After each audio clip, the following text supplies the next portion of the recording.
આગેવાનોને બધાને કહેવા માંગુ છું, આપણા સંવિધાનમાં આપણા વ્યક્તિગત લો છે, વ્યક્તિગત કાયદા છે, અને એમાં આપણા ઓજારો જે પ્રકારે સરદારજી અહીંયા એમના જે ઓજાર રાખે, કટાર રાખે, નેપાળી જે લોકો હોય, બાંગ્લાદેશી હોય, એ લોકો પોતાનો ઓજાર રાખે, એ જ પ્રકારે આપણને પણ પોતાના ઘરમાં પાલિયા, ધારિયા, તીરકામઠા, ભાલા રાખવાનો આપણને પ્રાવધાન છે।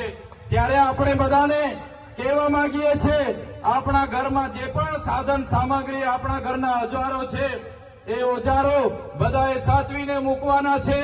જો આપણા વિસ્તારમાં ઉદ્યોગપતિઓની નજરો બગડશે, બહારના ઉદ્યોગપતિઓ આવીને આપણા લોકોના ગામડાઓ ખાલી કરાવશે, તો તે દિવસે પણ આ ભાલા, પાલિયા, તીરકામઠા અને ધારિયા આપણે શણગાર માટે નથી મૂક્યા। તે દિવસે જરૂર પડશે તો એ ભાલા, પાલિયા, તીરકામઠા લઈને રોડ પર ઉતરવા પણ આપણને વાર નહીં લાગે।